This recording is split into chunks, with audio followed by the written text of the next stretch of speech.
তো আজকের ইভেন্টটা নিয়ে ক্যামেরা থাকে আজকের ইভেন্ট সাবি launching and award show. So আমিও অ্যাওয়ার্ডে একজন এবং সাবির জন্য আমার অনেক অনেক শুভকামনা, ভালোবাসা। আমি আশা করবো সাবিও অনেক বড় একটা জায়গায় পৌঁছবে। তো আজকে তো আপনি অ্যাওয়ার্ড পাচ্ছেন, তো কেমন লাগতেছে? পাচ্ছি শিওর, খুব ভালো লাগছে। আচ্ছা, তো এই মুহূর্তে চুপ, হ্যাঁ এই মুহূর্তে আসলে আর কি কি ব্যস্ততা চলতেছে? ফিল্মের কাজ করছি, নতুন ছবি সাইন করেছি, you guys know that, and আগের কাজও কিছু বাকি আছে যেগুলো রিলিজের অপেক্ষায় আছে। তো তোমার ঠিক করো না, প্রশ্ন বলো। 24 সালটা আসলে শেষের দিকে সবার জন্যই খারাপ গেছে। ইনশাল্লাহ এখন ভালো দিন আসছে, চলছে। So better work waiting for me and all of you. অনেক ভালো কিছু প্ল্যান আছে, যত আসলে ডে বাই ডে আমরা নিজেকে ইমপ্রুভ করছি। দেশের সিচুয়েশন আগে থেকেও বেটার হচ্ছে, আরো বেটার হবে।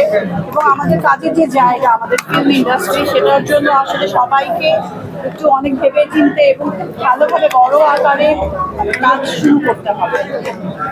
অনেকে বলছে আসলে ফিল্মের জায়গাটা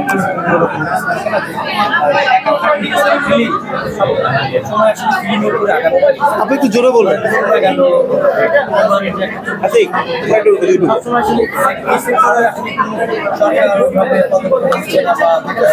হ্যাঁ, মানে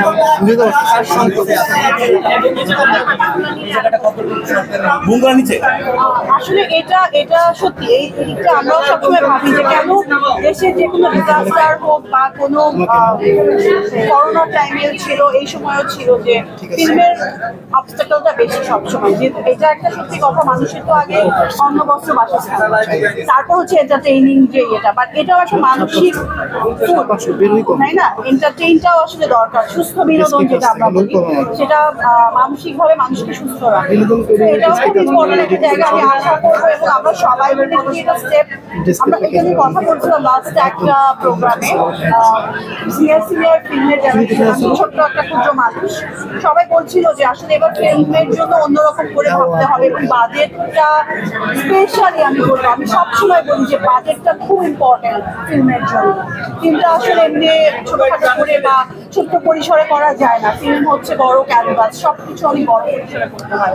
তো এবার আমরা আশা করি এবং ট্রাই করছি সবাইকে ফিল্মের জন্য আসলে কিছু একটা ভালোভাবে স্টেপ নেওয়ার, বাজেট ওয়াইজ, স্পেশালি বাজেট। একটা স্কিলের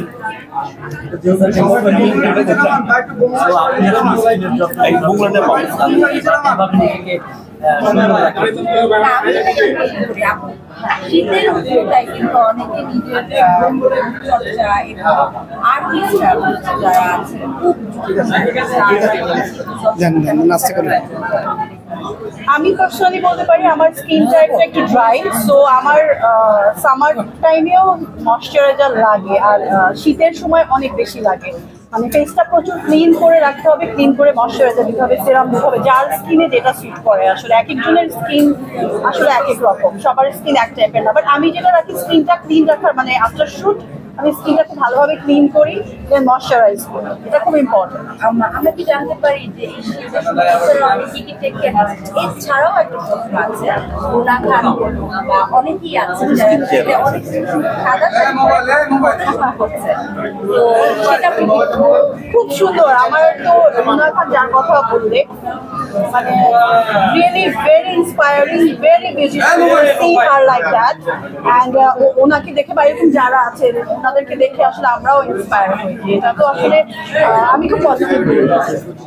এখন যেহেতু শীতকাল, শীতকালে যদি সিনেমা বা আপনাদের কাজ হ্যাঁ, আমার শীতের শুট 3টা ছবির শুটের ডেট দেওয়া হয়েছে, সো আমি স্টার্ট করছি।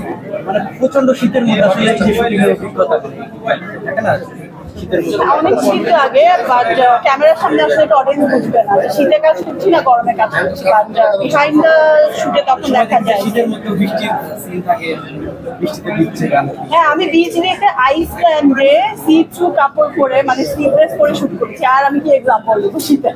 আমাদের দেশে তাও কম শীত পড়ে। যে শুটিং করছে যে একটা সামান্য গানের জন্য হঠাৎ করেই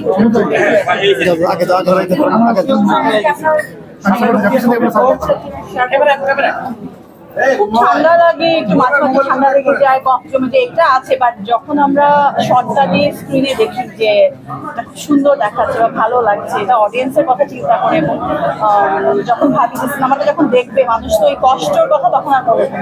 তখন তো কষ্ট করে কাজ করি, বাট মানুষ যখন এই যে তোমরা যখন এপ্রিসিয়েট করো সবকিছু ওকে, চলো চলো চলো।